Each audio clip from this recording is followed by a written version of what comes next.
out on YouTube, my fellow students of the healing arts. I'd like to wish everybody peace, power, prosperity, and most of all love to you and your loved ones. Let's just get right down to business. I want to do a quick rehash of the video from last week where we talked about some nutritional supplementations. Now, unfortunately, I did not put these in a conceptual framework like I normally would, mainly because I wanted to throw the information out there for those of you that really needed something quick, that were looking for compounds or compound formulations, or the possibility of these compound formulations, i.e. herbal and superfoods, to give it to you just kind of all at once. I did break them down into the berries, water, essential fatty acids, sea vegetation, and some of my favorite superfoods. So when I start talking about herbs in general and superfoods in general, I will break it down into categories and into a conceptual framework that everybody can understand. But let's quickly review. Berries are, when we're talking about fruits, because anybody who gets sick, so everybody that calls me and says, hey, I have a particular problem. I have bursitis in my shoulder. I have cirrhotic liver. I'm having trouble with digestion. I'm having issues with my vision, my hearing, back problems, diabetes, type 1 or type 2. I'm having trouble with dentition, dental issues. I'm having trouble with my circulation. I'm having heart problems. I've got cancer. Always the first thing is we turn to is the ultimate tool is detoxification or raw food diet.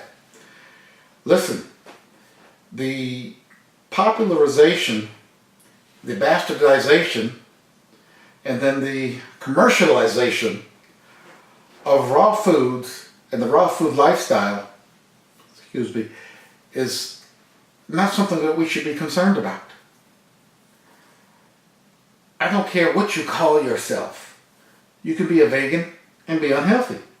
You can be a vegetarian and be unhealthy. You can be a raw foodist and be unhealthy. You can be a meat eater and be unhealthy. You can be eating a variety of foods, meat, raw foods, vegetables, cooked foods, and be quite healthy.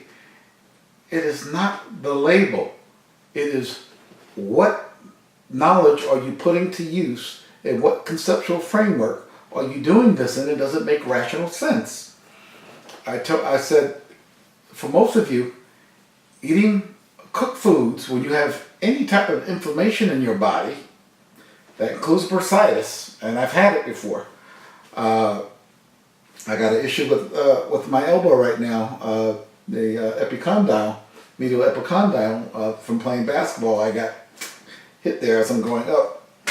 You hit down on it and it puts stress there. So I'm working on that. So let's talk about how I would work on something that's painful and chronically inflamed joint, let's say, because this was endemic, and I just treated a lady in the hospital who has rheumatoid arthritis on her hand. Both her hands are deformed, and she's accepting it as though that's the way it should be. And then when I tell her there's another way, the nurses, the doctors, everybody frowns at me, and they don't want to hear that. No, not only should she get better, she can get better. It's her duty to get better. And it's my duty to show her how to get better if there's a better way. Now, modern medicine, i.e. allopathic medicine, has failed to lift this woman with, crippled hands. Literally, if you go look at some of the pictures of these people with rheumatoid arthritis, you see the crippled hands, and I told her, your problem is not rheumatoid arthritis. Your problem is toxic acidosis. Now, of course, if you're eating a lot of these indigestible or undigestible proteins, and they're getting into your system, or you're getting toxins released from parasites, or a combination, then you may get proteins or abnormal proteins or genetically modified substances that the body's not seen before, and it goes into a joint space And if it goes into the joint space, your body may attack it as a foreign invader. This is what rheumatoid arthritis is. It is not attacking the joint. It is attacking the thing in the joint that doesn't belong in the joint. And therefore we get, quote, autoimmune disease, of which there are none in reality, or if there are, it is extremely a rare condition. It is mainly your body attacking a foodstuff, a toxin, or a combination of things, but it's not attacking the joint itself. It didn't just wake up, go to sleep one day, and you didn't have rheumatoid arthritis, and then you wake up the next day and you have rheumatoid arthritis. Does not work that way. So those of you with rheumatoid arthritis, and those of you with the chronic bursitis, please go see my video, Living in Pain and What to Do About It. Again, it's a primer in human physiology. It's a primer on how the body responds to inflammation. And what we know that inflammation doesn't just happen on its own either. We have a lot of people say, well, inflammation is the cause of disease. No, inflammation is a marker of disease. It is not the cause. Although inflammation can lead to more problems, we got to look at what was the original cause. It was toxic acidosis. Be familiar with toxic acidosis. Be familiar with pH, which is the acid-alkaline balance. Be familiar with the 10 elements of health. And by the way, I'd like to add another element. I don't emphasize exercise a lot, but I talk about it with myself, and I talked about rebounding the other day. That's a form of exercise. When I say oxygenation as one of the 10 elements of health, that's what I'm talking about. I'm talking about there are breathing exercises you can do. There are filters that should be inside the house to make sure that you're getting clean air. You should be going outside. By the way, there should be plants in the house because they act as natural filters and they release oxygen at night, carbon dioxide during the day, but we want the oxygen at night because the body's going through a detox every night on its own, whether or not you're doing a formal detox or not. And then you want to be going outside and breathing in fresh air, but you want to be around a lot of plants and grasses and trees. And that brings me to, so that's oxygenation. So I don't know if I need to put exercise as a separate element of health. I think I may have to. Of course, when you exercise, you're breathing, you're sweating, you're getting rid of toxins. Of course, you're causing some toxins too, because when cells respire, i.e. when their metabolic rate goes up because you're working out, it releases acid toxins. That acid waste gets carried out in the lymphatic system, taken to the kidneys, taken through the skin, and some through the GI tract. The importance of exercise cannot be underestimated, but I've been working with a group of people who are so sick they can't exercise. And I refer them to the videos. And so I haven't emphasized exercise. I've emphasized detoxification. And I've also emphasized education and a raising of one's consciousness. All right, we could also add to that energy, vibration, frequency. But that's getting into metaphysics, and it's covered under LOVE, love, which is the ultimate frequency vibration. Light, another frequency vibration. All right?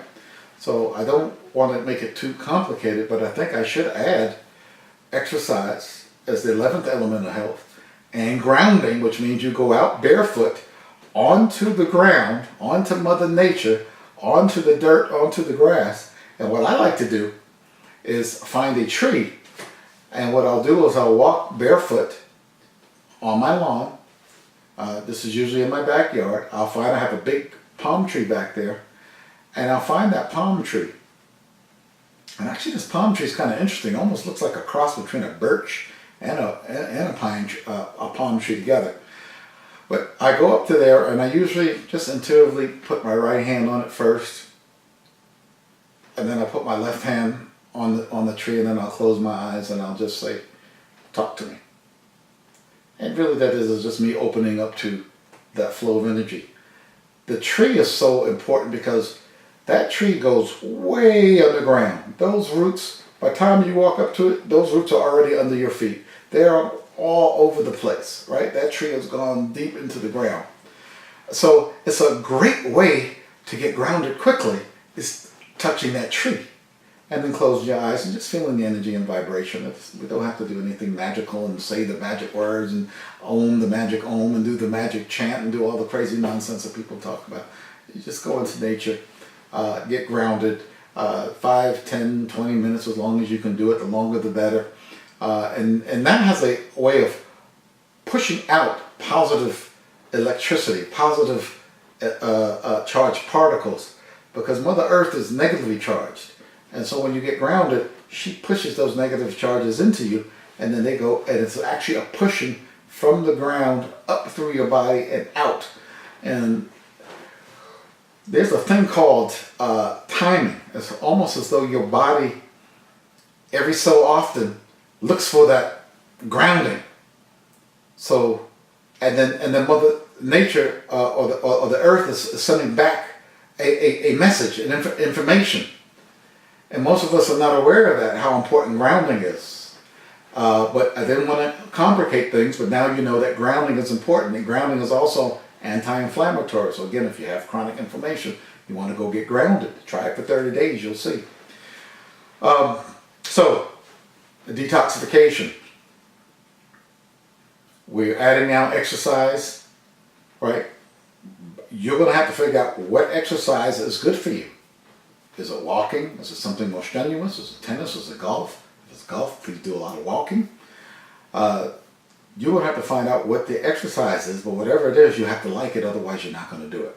If you see it as work, you won't do it. When I go exercise and play basketball, I get on the rebounder during my days off. I don't see it as work. When I go to work, I don't see it as work. I don't see anything as work. It's all fun and play. Otherwise, I mean, listen, if things aren't fun and play, remember, we're children on the inside. We're children on the outside. I mean, adults are grown children. We still like to play. So if everything is all about work,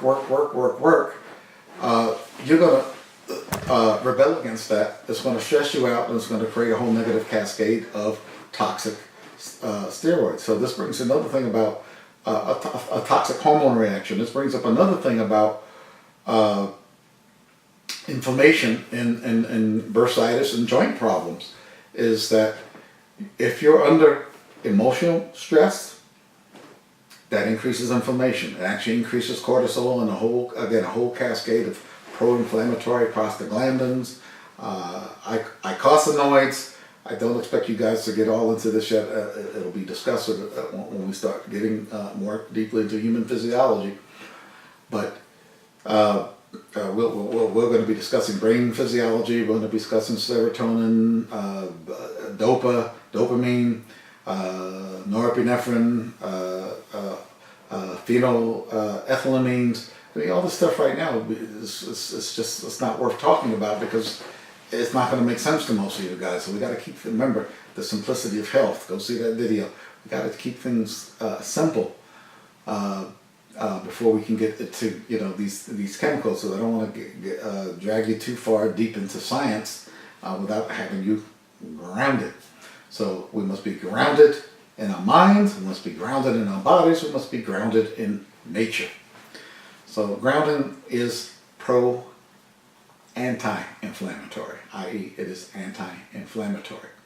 So stress is pro-inflammatory. Drinking water that has not been structured, doesn't have appropriate mineral content, and is not clean is pro-inflammatory. Eating meats that are full of chemicals, pro-inflammatory. Eating cooked proteins is pro-inflammatory. Doesn't mean you can't do it, but I would cut way down again, even if you could get grass-fed, organic, pasture-raised meats, chickens, turkey, whatever. I'm not a guy that says, I'm not on the raw food bandwagon. I am saying that for most of us, 75% of our diet should consist of raw foods. That's maintenance. You can have some cooked vegetables.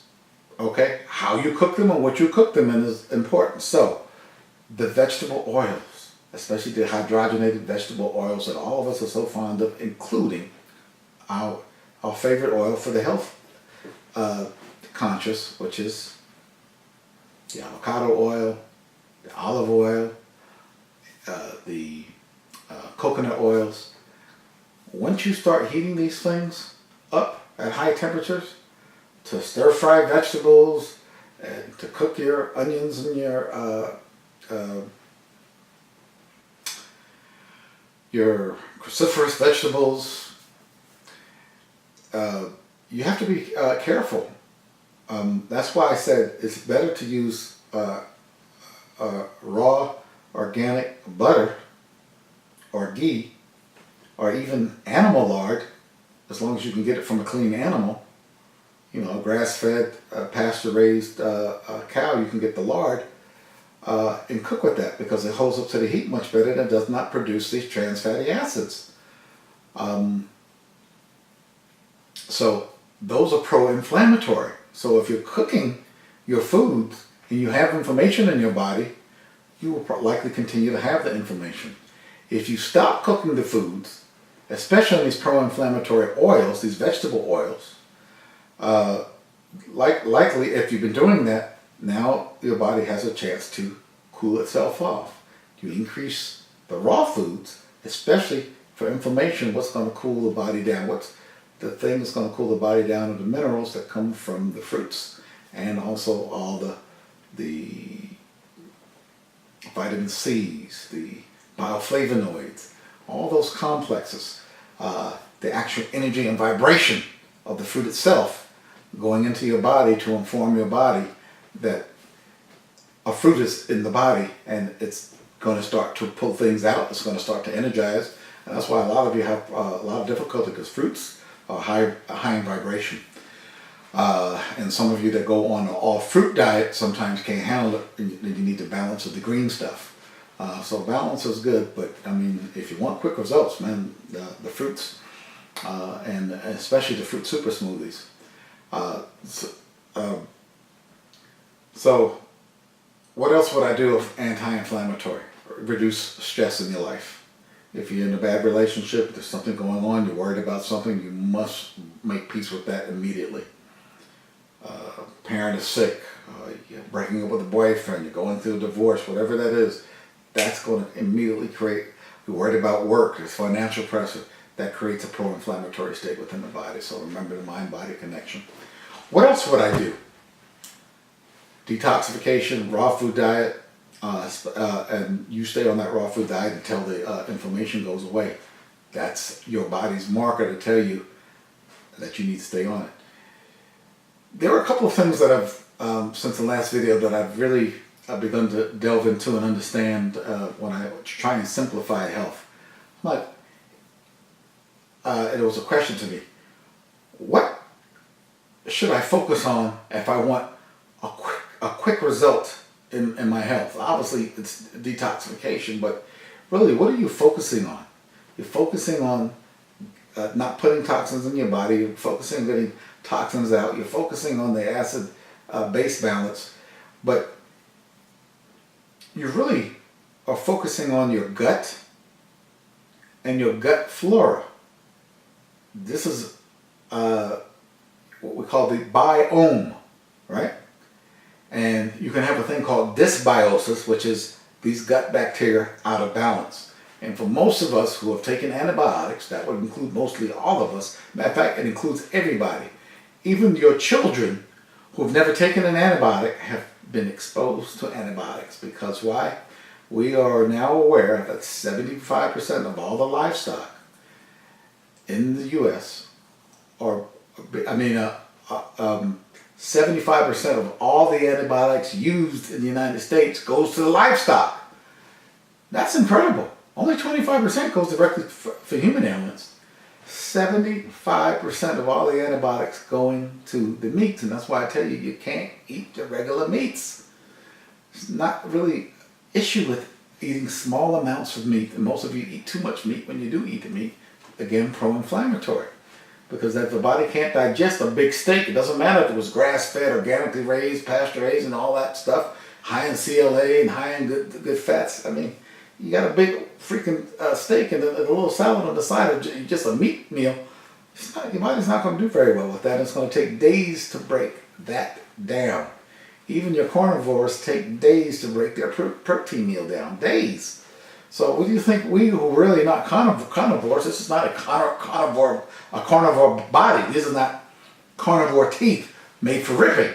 These are not carnivore hands made for clawing. These are hands made for grabbing fruits and vegetables, mainly. So what else would I do for inflammation? Making sure that I manage the gut bacteria. And one of the best ways of managing gut bacteria is with probiotics. Making sure that you're eating a very clean diet, and making sure that you're feeding probiotics or the good bacteria in your system. I mean, the bacteria in your gut make up about 60% of your immune system. Make vitamin B12 as well as a whole host of other cofactors. The waste in your colon is really yogurt. It is foodstuffs that has been processed at body temperature where bacteria have gone in and done their magical job. And they've processed it just like a waste system in a private waste system in someone's yard. We don't have them here in California, but back home in New York, yeah, there's a private, I forgot what you call them, sumps or whatever they call them, but they're in your front yard sometime, and you have to maintain that, and you primarily maintain that by adding what? Bacteria. Why? Because nature's bacteria will nutrify waste. So we want this GI tract really, really in balance. And if you've taken antibiotics, which all of us have been exposed to, then it disrupts the natural flora, it kills it off, and it creates dysbiosis, and then other things, other bad bacteria can grow, viruses can grow, and of course the fungi can grow, right? Now we need some funguses, we need some bacteria, obviously we need a lot of bacteria. There's more bacterial cells in your GI tract than there are in your body. That's how important that is. So cultured foods is an excellent source of getting these bacteria back in balance. So your sauerkrauts, your pickles that have been made naturally in live cultured bacteria, you can make your own. Coconut yogurt, nut yogurts, you can make your own. Cultured vegetables, you can make your own. Cultured superfoods, you can make your own. And that's going to be a talk for another time. But really, and good probiotics, of which I'm doing a lot of research. I'm trying to find what and who and what company is making the best probiotic out there. There are liquid probiotics, there are room temperature probiotics, there are probiotics that have to get heated. It's a huge, huge subject. I'll do a separate video on just probiotics. Why? Because I think mastering the gut, and especially mastering these flora within your system, is key. And it's also a key to decreasing inflammation in the body. So please, if you're having inflammation in the body, think about the GI tract, think about the gut flora, and think about managing the gut flora properly. We'll get to the probiotics, but cultured foods, you can buy cultured foods, you can make them on your own. There are a lot of YouTube videos on how to make cultured food. Check out Lou Corona's. Check out, what's this lady's name? Escapes me right now. It'll come back to me, but I'm going to draft her on the health food team. She made the body ecology book back about 15 years ago, and has become world famous. And she is quite adamant about cultured foods, quite adamant about managing the GI tract, quite adamant about, her name's Donna Gates. And right now, I'm just drafting Donna Gates onto the team. So add Donna Gates to your list.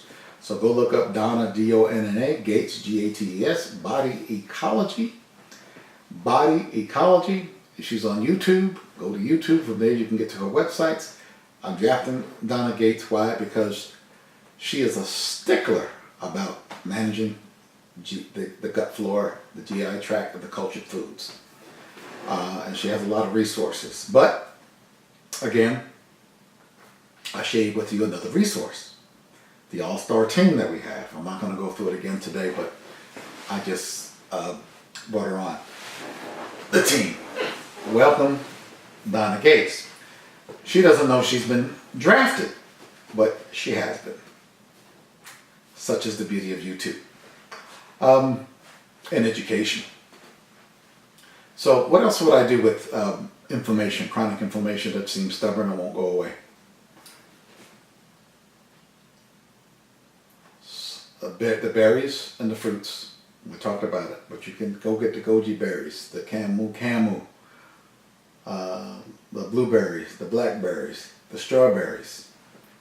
I talked about hawthorn berries, which really is a superfood, but it's in the berry family. Those are all anti-inflammatory. Watermelon, anti-inflammatory. You want to make sure that you're getting enough iodine in your system. And that's why I went through all the sea vegetables last week. I'll go through them again because iodine is low in our soil. So is lithium, by the way, which is a mood mineral. But the soil is replete. So we've got to replace. Listen, there's nothing wrong with the plants. But the plants they don't make minerals. They take minerals out of the soil. If the top soil is replete, or depleted rather, and doesn't have the appropriate minerals in it, the plant's not going to magically make minerals. It can only use what's available. Now it only needs like 3 or 4 minerals for it to be able to grow. I mean, plants are very, very robust. However, the human body has at least 90 essential nutrients, 60 of which are minerals. And so if we're not getting those 60 minerals, then your body's not going to be able to mount an anti-inflammatory response, much less a regenerative response, because you're going to be mineral deficient. And so the majority of us walk around mineral deficient. And then the majority of us are not getting enough sunlight, so we're walking around mineral deficient and we don't have vitamin D that helps with managing some of these minerals. So you have to have hormone vitamin D, which is the sunlight. So when you go get your sunlight, you stimulate your vitamin D. Again, I can't tell you how many people I'm having problems with. A lady came in there the other day and thought that I was her father. I'm like, I'm not your father. I don't get angry if you don't follow what I'm saying, as far as education. I don't follow what everybody tells me to follow. You have to use what your intuition tells you to follow. But I mean, most of us are so out of touch with nature right now that the literal fact of even going out in your own backyard naked with no clothes on and letting the sun hit you front and then turning over and letting it hit you back and grounding yourself in nature is like a foreign freaking issue. And then everybody's going to sit here and make up excuses about where the ozone layer is letting cancerous UVB and UVA light through. Give me a break. No, folks, that's not true. That's hype designed to scare you and keep you in a state of stress. When you're in a state of stress, you become a prime target for, quote, disease. So no. And I'm not recommending that you stay out in the sun for 15 hours. I said 30 minutes. 30 minutes. And if you think 30 minutes is too long for you, then do 10 minutes. Work your way to 15 minutes. Work your way up to 20 minutes. Work your way up to 25 minutes. Work your way up to 30 minutes. I mean, usually right now when I'm out there, I enjoy it so much now, I'm out there, at least 45 minutes or an hour. The longer you're out, expose your body to the sun, the longer you can be out there because the body makes the adjustments. Okay, but the main thing we're after really is the vitamin D, and also we're after that stimulation of the optic nerve, and we also know vitamin D is what? Anti-inflammatory. So if you're not getting enough sunlight with your body fully exposed, you do the best you can. I have people tell me they can't go outside because they're so self-conscious or they don't feel like their bodies look good, so they don't want to go and take their shirts off. I mean, that's backwards, folks. This is when I come up with the concept of the nobody, where you should have no shame, no guilt, no name that you truly identify with, unless you've given yourself that name, and even then you shouldn't truly identify with it, because in reality you are nameless. You shouldn't be identifying with religion practices. You shouldn't be identifying with where you geographically come from. You shouldn't be identifying with your culture. You shouldn't be identifying with a flag. You shouldn't be identifying with who wins what war. You shouldn't be identifying with a gang affiliation. This is all insanity. And it's why I started off in the first couple of videos saying that we are all suffering from an identity crisis. Okay? Game of Thrones has a little girl going into this palace, and this guy is like her mentor. And he brings up the concept of the nobody. And if you haven't seen it, I think it's the 3rd episode of this season, go look at Game of Thrones. It's a very well made HBO series, but the concept of the nobody, this is being taught in the Essene temples from ancient times. This is what's being taught in metaphysics. This is so that you are able to put the ego to sleep, and all reborn, the rebirth of being born again. It is not accepting Jesus Christ as your Savior. I'm sorry. If that belief helps you in some way, I don't take that belief away from you. Nobody can. But what he talked about was letting go of this possession, letting go of your family name, letting go of the money.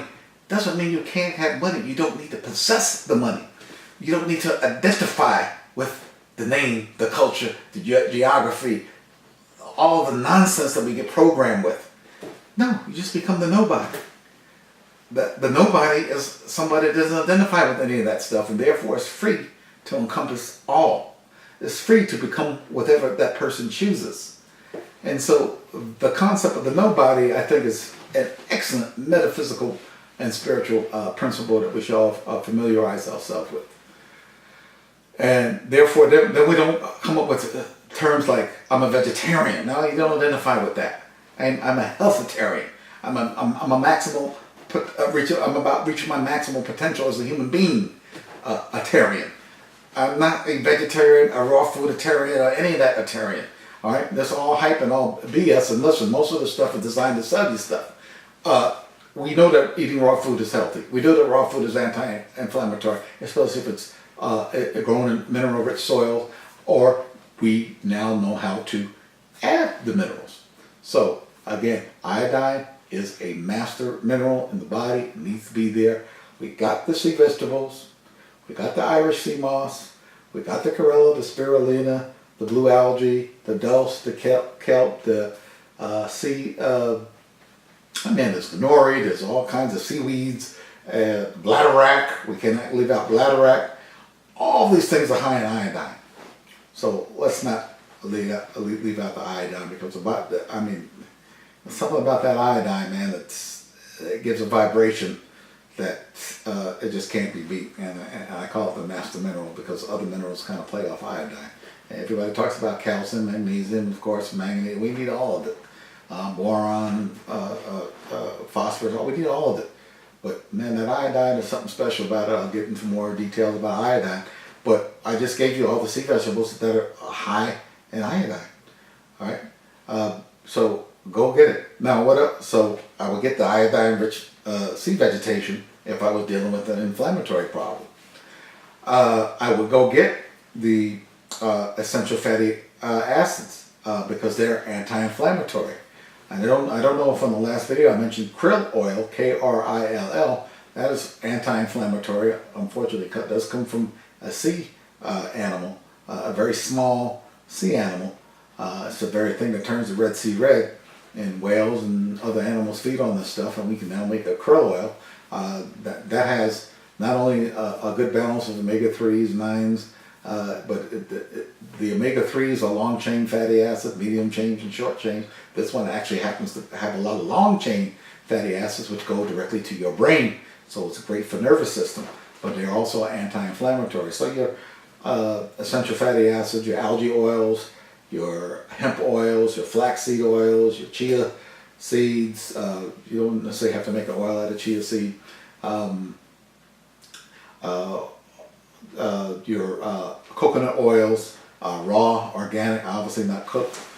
These are all anti-inflammatory. They reduce inflammation. You can actually rub it on. Now, if I'm looking for more quick relief, I will do then a combination of a substance that comes from the pine or wood pulp called DMSO. D as in David, M as in Mary, S as in Sally, O as in orchid. DMSO, dimethyl sulfo, God knows what, oxide, right? DSM was used on racehorses before and after races for one purpose, to decrease inflammation, right? Then it was approved for human use. You do not want to ever drink DMSO. It is not for consumption that way. But you can rub it in the infected area, and typically what I'll do is I'll find something that is either antibacterial, antifungal, and I'll talk about why antibacterial or antimicrobial in a second, and I will put that on first in the affected area. And then I will take the DMSO, which is like a solvent driver, and put it on there. Not only does it have its own anti-inflammatory effects, it will also drive whatever you're putting on that right into it. A green drink, if you make a green drink, a very thick green drink, and you put it on there, and then you put the DMSO in there, the green drink is anti-inflammatory. It will decrease inflammation. DMSO acts as a driver and just drives it deep through the skin, because we need something to, we're putting things on the skin, but they just stay on the skin, or they penetrate a little bit into the skin. It's not going to get to the joint space where you need it. So you need a driver that's going to drive this stuff in, and DMSO is a great driving solvent. It's typically non-toxic as long as it's made properly by a reputable company. And then when the way you know that DMSO is active is that you pour it on your fingers, and it has a warming feel. It warms up. If you use too much of it, it can actually burn you. And I've done that before. It feels really hot if you use too much of it. So just the warming feeling of it will keep you from overusing it. I will use something that's antimicrobial, like clove, silver hydrosol, colloidal silver, some manuka oils. There's a lot of tea tree oil, and put it in that area, and then rub it in as well. I'll put the typically the coconut oil, and then you drive it in with the DMSO. But there's these mycoplasma bacteria or mycobacterium, or they're now going under the name of nanobacteria. These are super small bacteria, and they tend to get into the joint space where there's inflammation. And we know that calcium comes to the scene, and these things then take that calcium and make little calcium spores and hide in there. So if you have calcium that the body can't get rid of because these little bacteria have these little spore things, this is when things become chronic.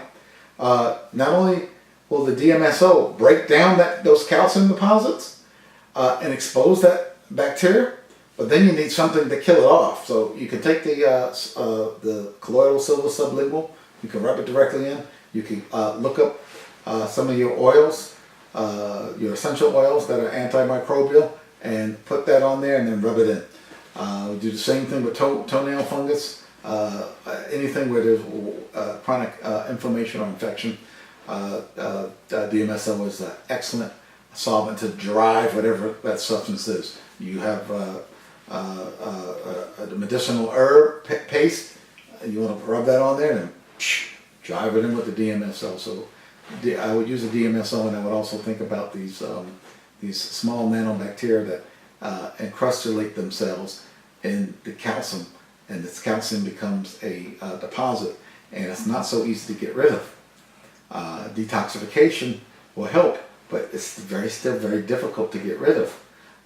What detoxification does, it stops the process from increasing. So again, you stop the process from increasing, now you want to try and bring it back into balance. So you're trying to get that joint back into balance again. So this is what I would do. The other issue with health is mastering your hormones and managing your hormones. So if you can manage your gut bacteria and your hormones, man, you're well on your way to living a long and healthy life. You're well on your way.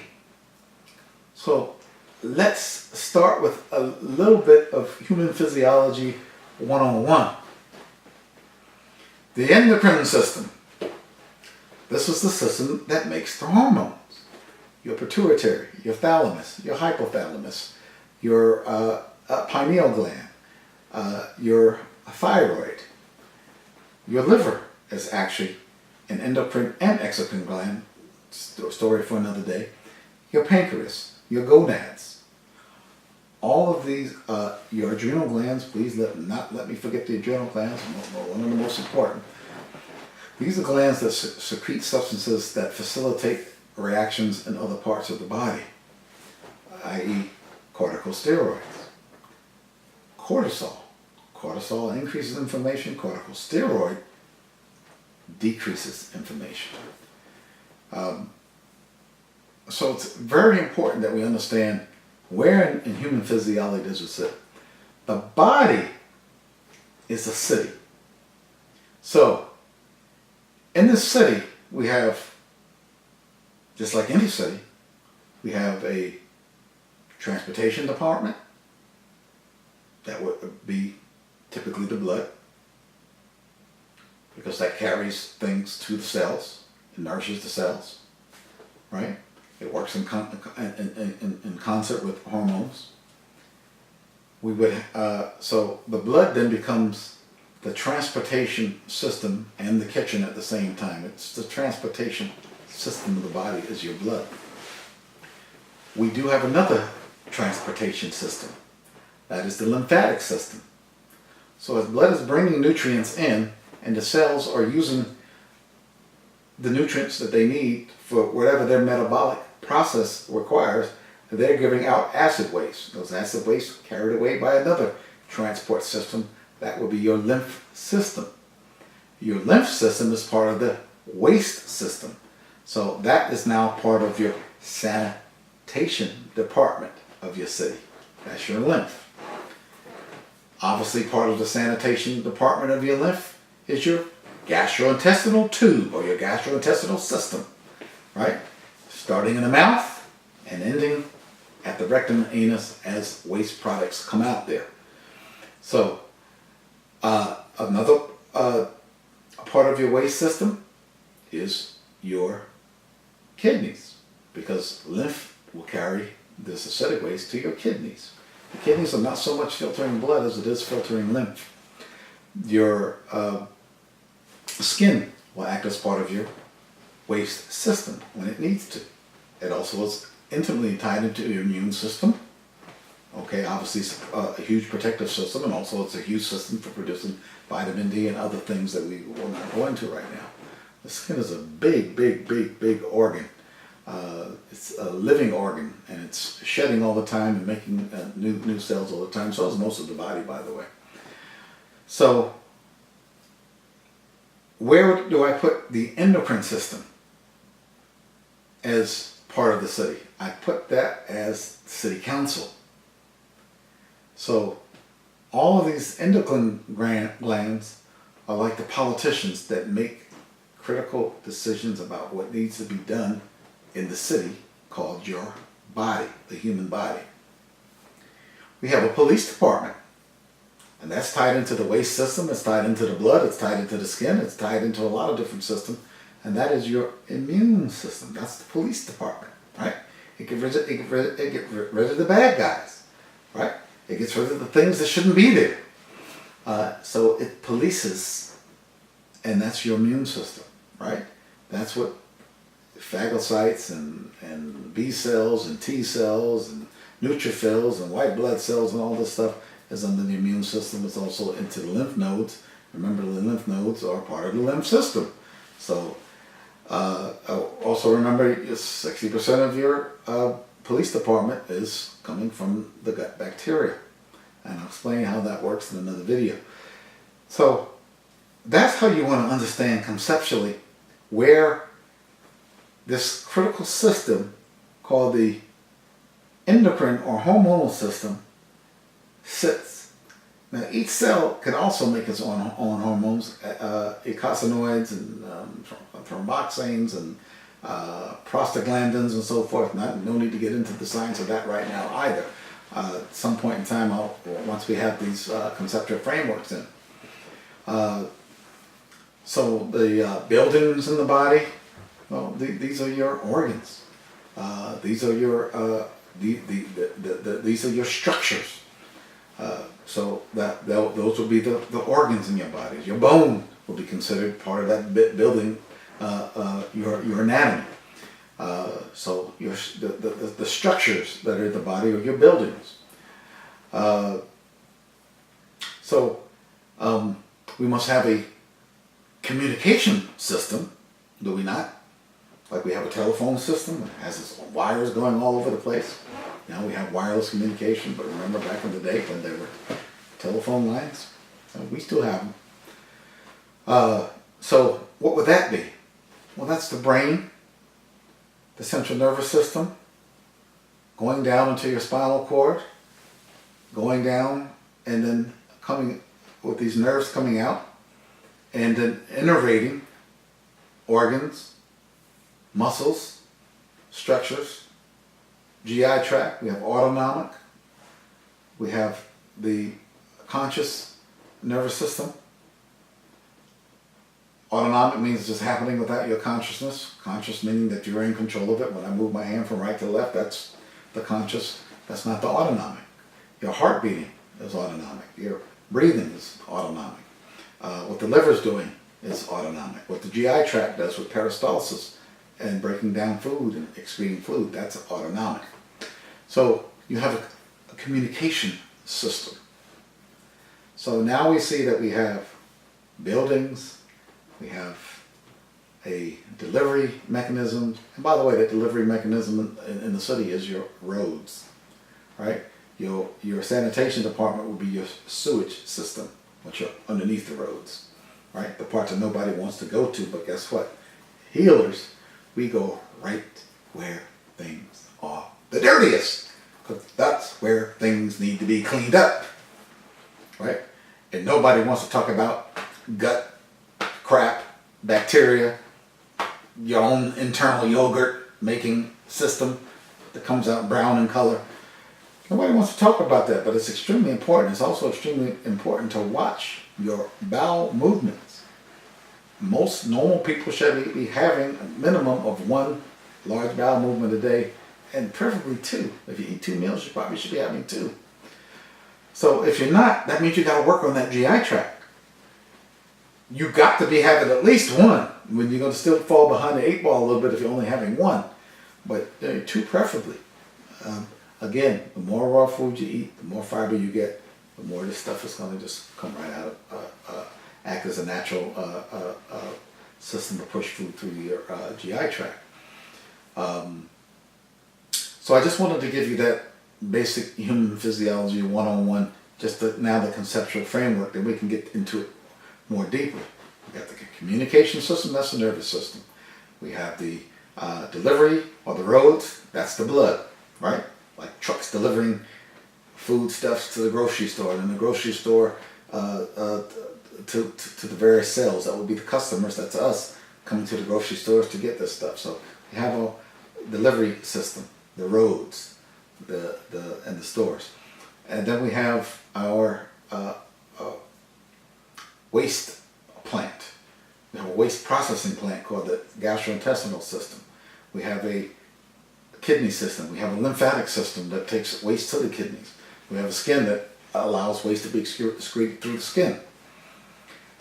So keep that all in mind as we process. This video is getting a little long, so I'm going to cut it here. Notice what I said about chronic inflammation, chronic joint inflammation. And remember, wherever you do that makes your chronic joint inflammation better, you are also healing your entire body. It's never a good idea just to say, oh, I got pain here, I need to cure it here. No, this is a good idea of saying, I need to get my whole body back in homeostasis and back in balance. Okay, I need to start paying more attention to Mother Nature. I need to pay attention to my emotional self. I need to maybe do some more meditation to get myself open enough where I can get the messages that Mother Nature is sending us. I need to get grounded. I need to get the sunlight. I need to stop doing so much cooked foods during this process where the body's telling you there's inflammation in the body, it's chronic inflammation.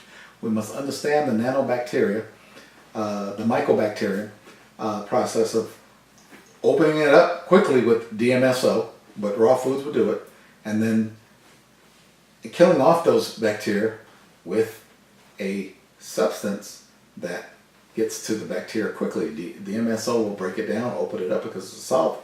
But if you have something with that DMSO, that's a natural antibacterial, antifungal, then you'll find that that chronic inflammation will go away quicker. I will give you a list of antibacterial essential oils, and I think Manuka is great. MANUKA. I think clove is great. I think garlic is great, but you don't want to use garlic more than 3 weeks in a row because you could really start to mess up your own natural flora. I think silver, especially colloidal silver, is great. I think tea tree oil is also very good. Nobody talks about tea tree oil anymore because tea tree oil don't work when you just rub it on the outside. It needs that DMSO to push it in further, so then it will work.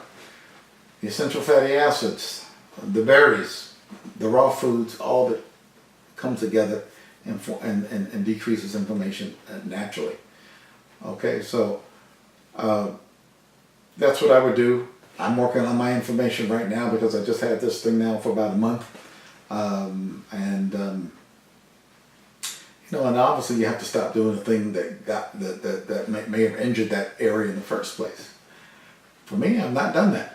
That's probably why I still have this. But I'm smart enough where I can heal it and still continue to play basketball and continue to do the things I love without this getting out of hand. But if it ever did get out of hand, I would immediately stop playing basketball, all sport, and rest my body. Also rest my mind. So with that, you got a little taste of Human Physiology 101, got a little taste of what to do with the anti-inflammatory stuff, especially for the joints. We got a little taste of why I think iodine is so important, maybe the master mineral in the body, and the sea vegetation where we can get that iodine from. Again, Chlorella, CHLORELLA, spirulina, iris sea moss, bladderwrack, dulse, DULSE, and kelp, KELP. Extremely important. The essential fatty acids, extremely important. Some of the superfoods: pine pollen, maca, bee pollen, coenzyme Q10 also, by the way, seems to have some anti-inflammatory effects. Your green drinks, your mushrooms all have anti-inflammatory effects, but you know, you can get carried away to just keep it simple. Keep your mind the least stressed as you can. If you have a decision that's weighing at you, you don't, and I'm guilty of doing this. You don't want to procrastinate too long because it really starts to affect you on a subconscious level. It affects your dreams, it affects everything. If you have a decision to make and you need to make that decision and not be sitting on the fence for too long. You need to make the decision, live with the decision. And sometimes life is not so easy. There's so many different shades of gray. Sometimes it's hard to make a decision. It's hard to know. And that's why intuition is such an important thing. To be in tune with your higher self, be in tune with your guides, be in tune with Mother Nature. Open up that sixth sense we call intuition, and pay attention to it, because that can offer a lot of guidance, and also help us make decisions when we may be stuck. And being stuck is a source of stress. And we don't ever want to say yes to something and then find out that we've overextended ourselves. So sometimes no is a better word than yes. You do not want to get overextended. Overextended will lead to adrenal fatigue, burnout, depression, and inflammation, and ill health. And it will set up that negative hormonal cascade that I talked about. So we don't want to get overextended. You don't want to be the yes person. Sometimes no. Setting boundaries is important. And remember, I'm an educator. You take what I'm telling you. I've researched it for many, many years. This is not coming just off the cup of my head. I put together an all-star team of healers for you. We just added Donna Blake from Body Ecology onto the team. Welcome, Donna. A hell of a person to be on the team, because she's going to teach you about the gut bacteria. So am I. And we know that this gut bacteria is so important. I've been talking about it for a long, long time. The probiotics, the gut bacteria, the fermented foods, the fermented yogurt, the fermented nuts, sprouting your bean, all of this stuff, cabbage, sauerkraut, real true pickles. You can actually drink the sour, if it's real sauerkraut, not vinegar, but real sauerkraut. And a lot of you eating this white vinegar. Do not eat the white vinegar. If you use any type of vinegar, it should be Bragg's apple cider vinegar with the mother. Good source of probiotics. Is yogurt a good source of probiotics? Unfortunately, it is if you make it yourself. I don't recommend dairy for most cases. I'm not a big dairy guy because I've just seen it do too much damage, and I've seen how my body responded when I took myself off all dairy, including raw organic dairy, which you can hardly get anymore because, especially in the state of California, they've pretty much outlawed it. Anything else? No, I think we covered a lot today, so I don't want to be too wordy. I'm going to start shortening up the videos. Next video is going to be a question and answer video. As a matter of fact, I've done the question and answer video, but I'm probably going to get this one up before the question and answer video. With that, I'm going to sign off. Remember the all-star team. Remember the quick lesson in Human Physiology 101. I will review it next time I do a longer video. And right now, class is recessed. So, peace, power, prosperity, most of all love to you and your families. Dr. Z is signing off. And remember, healing is an art. There is not a one size fits all. Do add the exercise, if you can, and the grounding to the 10 elements of health. And now we're at 12 elements of health. I like that number 12. See ya.